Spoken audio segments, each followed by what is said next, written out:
Ok, bonjour à tous. Nous continuons avec notre programme de parlant sur le combat spirituel. Je bénis le Seigneur qui nous a de la grâce de continuer, de commencer ce programme. Et nous allons continuer en cette matinée, les minuit. Aujourd'hui, nous voulons parler sur gagner le combat spirituel. Gagner le combat spirituel. Le combat spirituel est réel. Si Dieu voulant, certainement nous connaissons, nous allons apprendre ou bien comprendre l'organisation spirituelle ou l'organisation du Satan, si Dieu voulant. Mais tout à l'heure, nous allons parler de gagner le combat spirituel. Tu es appelé à gagner le combat spirituel. Et pour gagner le combat spirituel, tu dois appartenir au Seigneur Jésus. Nous allons prier pour recommander ce moment. Seigneur, nous te bénissons et nous te disons merci. Merci pour ta fidélité. Merci pour ta grâce. Merci pour ceux-là qui vont même écouter, Seigneur, ce message. Je prie au nom puissant de Jésus que tu revives, Seigneur, tu reboostes la vie de prière de quelqu'un, Seigneur. Que tu équipes quelqu'un et tu âmes quelqu'un au nom de Jésus. Père, oh Dieu, libros kade katokoso keteleka, medezo kalebro kotokoso kotolika. Père, au nom puissant de Jésus, je prie au nom de Jésus, qu'en cette matinée, en ce nouveau jour, équipe-nous au nom de Jésus. Bien-aimés, nous allons parler de gagner le combat spirituel. Gagner le combat spirituel. Tu ne peux pas gagner le combat spirituel si tu es ignorant, si tu es inconscient, si tu ne comprends pas certaines choses concernant le combat spirituel. C'est pour cette raison que j'ai comme sous-titre les tactiques du diable. Les tactiques du diable. Nous allons essayer de comprendre, de connaître quelques tactiques du diable. Si tu connais les tactiques du diable, alors tu connaîtras comment le prendre. Tu connaîtras comment viser. Tu connaîtras comment donner les coups. Quand tu connais les points faibles, quand tu connais les stratégies de ton adversaire, alors tu sauras comment l'attribuer ou l'attribuer les coups de poing. C'est pour cette raison que nous allons parler des tactiques du diable.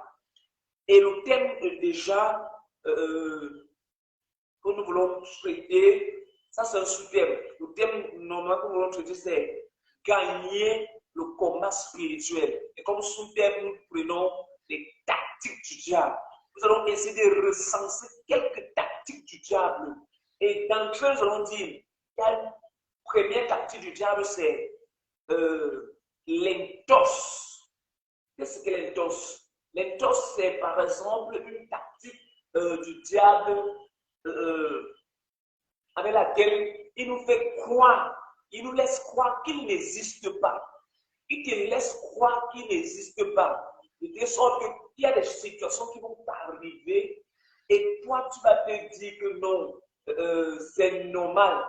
Comme c'est Satan qui est à l'origine de cela.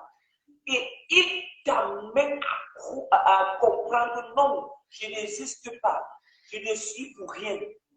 Bien-aimé, ça c'est l'entorse, c'est une stratégie. Et quand tu crois que Satan n'existe pas, alors immédiatement, tu ne vas pas prier. Tu ne vas pas prier. C'est la même chose. Quand tu connais qu'il existe, tu vas te placer, t'armer, te mettre sur le roc qui est Jésus. Il faut aussi croire que Dieu existe. Si tu crois que Dieu existe, tu comprendras que tu as la victoire et tu es victorieux au nom de Jésus. Là, la deuxième tactique que le diable utilise, c'est le camouflage. Le camouflage. Le camouflage, nous allons essayer de lire le passage de 1 Timothée. Qu'est-ce que la Bible dit, par exemple, dans 1 Timothée, chapitre 4, 1 Timothée, chapitre 4, à partir du verset 1, il est écrit, mais l'Esprit dit expressément que dans les derniers temps, quelques-uns abandonneront la foi pour s'attacher à des esprits séducteurs et à des doctrines des démons. Mais l'Esprit dit expressément que dans les derniers temps, quelques-uns abandonneront la foi pour s'attacher à des esprits séducteurs et à des doctrines des démons. Satan est un séducteur. Satan a sa part de doctrine. Donc nous parlons ici de la tactique du camouflage. Satan se camoufle. C'est pour cette raison qu'il se déguise en ange de lumière pour te laisser croire. Donc il va te balancer, malaxer. Si tu n'as pas de discernement, tu vas tomber dans ce piège.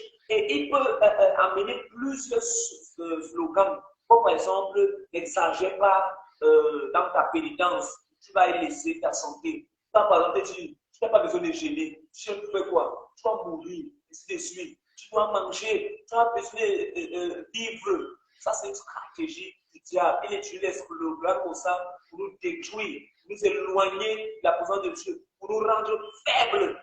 Il sait que le jeune nous donne la capacité de monter à la taille de Dieu. Sur une parenthèse, je vais dire au jeune ce que le jeune va faire au temps d'Esther. Le peuple juif était au point d'être. Voilà, on devait tuer tout un peuple. Ça devait être le plus grand génocide que le monde ou bien n'a jamais connu. Et maintenant, qui avait provoqué cela, c'est Aman. Aman qui est un canal du diable pour détruire les enfants de Dieu. Pour dire, il y a des gens dehors là qui sont des canaux du diable pour détruire les enfants de Dieu. Aman veut détruire les enfants de Dieu en voulant provoquer un génocide. À cette époque-là, un génocide devait faire du bien, au roi Assyrus. Le roi Assyrus devait gagner en puissance parce que c'est le sang qui devait être livré. C'est le sang qui devait être livré à Satan. Mais ce génocide a été empêché par le jeûne. Qu'est-ce que veut dire? Le jeûne nous donne la capacité d'élever notre esprit au-delà de notre compréhension, au-delà de notre entendement. Le jeûne nous donne la capacité de nous élever, de prendre la taille des géants, la taille de Dieu. C'est pour cette raison qu'un seul jeûne, le jeûne d'Esther de 3 jours, a annulé le génocide. C'est là pour nous montrer l'importance du jeûne dans le combat spirituel. Et Satan est conscient de l'importance du jeûne. C'est pour cette raison qu'il va venir des slogans pour frère. Tu n'as pas besoin de gêner. Tu vas détruire et dégénérer, en gâter ou détruire ta santé pour rien. Nous ne sommes plus au temps passé, nous sommes dans les temps modernes. On n'a plus besoin de gêner. Il y a même des serviteurs du diable, des pasteurs du diable qui enseignent même sur. Qui disent même que le jeûne n'a plus d'importance. Or, Satan lui-même connaît l'importance du jeûne. Quand Satan et ses agents voulaient tuer Paul, ils ont jeûné 40 jours parce qu'ils ont dit qu'ils veulent tuer Paul. Ils ont fait la même chose avec lui. Bien devenu donc comprendre l'importance du jeûne. Il y a encore autre chose, il va te dire, ne prie pas trop longtemps. On n'a pas besoin de prier longtemps. C'est pour ça que les hommes se mettent dans son prier, ils aussi les personnes, boum, ils ont fini. C'est une stratégie du diable. C'est une tactique du diable pour détruire ta vie. Parce qu'il sait que si tu ne pries pas, tu es faible. Il sait que si tu ne pries pas, tu es dégénéré. Il sait que si tu ne pries pas, tu es léger. Mais si tu pries, tu deviens lourd. Tu deviens lourd. Tu deviens lourd. C'est pour ces raisons, bien aimé, vous allez dans une famille qui va tout faire pour que le père et la mère aient les problèmes. Parce que si le père et la mère aient les problèmes, ils ne vont pas prier ensemble. Il y aura des troubles. Les enfants seront troublés. Comme hier, j'ai pas pu parler le niveau d'attaque est proportionnel à ton degré de responsabilité ou bien à ton degré spirituel. Dans le monde spirituel, plus tu influences les hommes, plus tu es attaqué. Parce que c'est qu'en influençant les hommes, tu vas leur faire du bien. Plus tu ne veux pas que tu les fasses du bien, ils te dérangent, ils te nuisent. Parce que Satan ne vient que pour nuire. Ils te nuisent pour que tu ne puisses pas influencer ces gens. Parce qu'ils veulent leur mal. Ils veulent leur mal. C'est pour cette raison que si tu ne pries pas, tu es en danger. Nous devons prier. Nous devons prier. Nous devons prier. Nous devons prier. Et vraiment prier. Satan met les troubles dans les familles. Il vient mettre la colère dans ton cœur. Parce qu'il est meilleur que tu ne pries pas. Il est meilleur que tu ne pries pas. Il va raconter autre chose, ne sois pas trop bon. C'est une stratégie du diable. C'est un slogan. Ne sois pas trop bon. Trop bon, trop bon. Bien aimé, Dieu nous demande de faire le bien. Même si on nous remet le mal, faisons le bien. Faisons le bien. Faisons le bien. Quand il dit ne sois pas humble, il sait que quoi? La Bible nous dit Dieu rabaisse les orgueilleux mais élève les humbles. Et quand Dieu élève, personne ne peut te rabaisser. Et il est conscient de cela. Il te dit ne sois pas humble. Si on te fait ceci, sois orgueilleux. Il va mettre l'orgueil dans ton cœur. Il va mettre l'orgueil dans ton cœur. Un homme va te dire tu es pécheur. Tu n'as pas besoin de prier. Ça passe une stratégie du diable. Il va te dire tu es pécheur. Tu n'as pas besoin de prier. Mon frère, prie le Seigneur. Il peut arriver que tu fasses une erreur, que tu commettes un péché. Relève-toi et continue à suivre le Seigneur. Dieu est amour et compatissant. Il est fidèle, sa bonté se renouvelle chaque matin.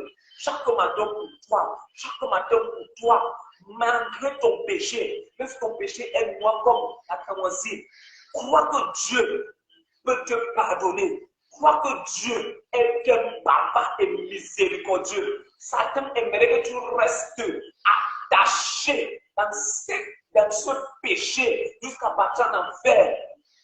C'est pour ces autres familles que tu dis que tu es pécheur. Il sait que quoi? La Bible dit Dieu n'exauce pas la prière des pécheurs. Et bien, tu vas me dire que tu es pécheur. Tu n'as pas besoin de prier. Parce que tu as cessé de prier parce que tu as dit non, j'ai péché. Mon frère, si tu as péché, confesse-toi, repens-toi, relève-toi et marche. Marche. Marche. Marche. Et dis à Satan, tu es petit. Tu es petit. Aujourd'hui, tu m'as eu. Tu ne mourras plus. Pendant que je prie au nom de Jésus, je vous envoie le feu au nom de Jésus. Toute attaque de l'ennemi rentre à l'expéditeur au nom de Jésus. Amen. Et pendant que je suis en train de parler, j'ai reçu quelque chose sur mon dos. C'est pour dire que c'est quelque chose de très sérieux. Satan n'aime pas quand on dévoile ses secrets. Il n'aime pas quand on dévoile ses secrets. Quand quelque chose. Il y a par exemple, Satan ne peut pas vous présenter des conduites apparentes et vertueuses. Et j'ai pu noter ceci. Observe bien Satan qui criche et se maquille. Dis-lui vite, va-t'en et laisse-moi tranquille. Ça, c'est un philosophe Nietzsche qui a dit ça. Son père est un pasteur. C'est quand il est mourir qu'il a compris l'importance de Dieu. Il s'est proclamé même athée. Mais quand il a compris l'importance de Dieu, il a fait une déclaration. Observe bien Satan qui criche et se maquille. Dis-lui vite, va-t'en et laisse-moi tranquille. Tu as dit à Satan, laisse-moi tranquille. Malgré son camouflage, laisse-moi tranquille. Satan ne respecte pas ton éloquence. Il ne respecte pas tes connaissances. Il respecte la violence. Et la violence dans le nom de Jésus. Il est quand Satan veut ensorceler les gens. Il se transforme en ange de lumière. Vous en foutez. Vous en foutez. Nous devons être sages et discerner qu'il est. Satan ne veut pas que vous pensiez sur vos avenir.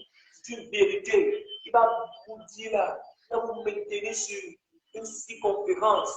Il ne veut pas vous penser sur peut-être l'éternité. Il va vous faire comprendre que le paradis est ici sur terre. Et vous allez vous battre sur quelque chose sur terre. Vous n'allez pas penser aux choses du paradis.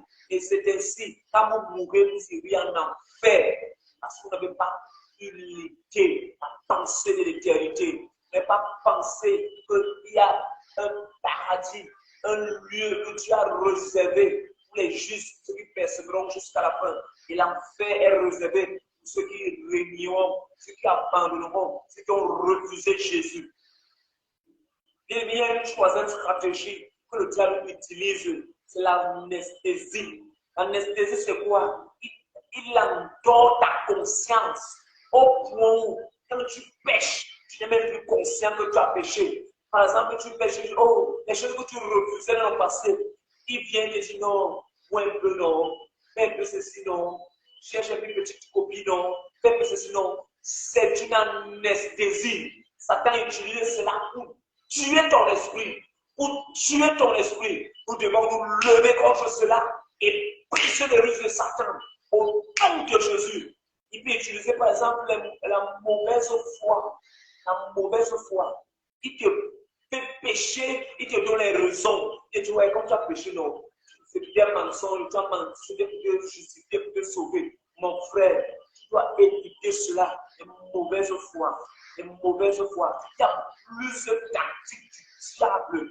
Satan vient enlever la paix dans ton cœur. Il vient comme ça, il enlève la paix dans ton cœur. Parce que c'est que quand tu n'as pas la paix, tu ne peux prier. Tu ne peux prier. Or, la Bible nous dit, le royaume des cieux n'est pas seulement du manger et du boire, mais la paix, la joie, dans la justice, dont la paix, la joie, la justice par le Saint-Esprit. D'autres personnes ont même dit que c'est la devise du royaume des cieux. La paix, la joie, la justice par le Saint-Esprit. Satan ne doit pas lever notre paix. C'est pour cette raison que Jésus est venu là dire, je vous donne ma paix. Je ne vous la donne pas comme au monde donne. Je vous donne d'une manière exceptionnelle et extraordinaire. Pendant que je prie au nom puissant de Jésus. Que Dieu restaure ta paix au nom de Jésus. Que Dieu restaure ta paix au nom de Jésus. Que Dieu restaure ta paix au nom de Jésus. Il veut regarder une stratégie que le diable utilise. Tu es père de famille, certainement.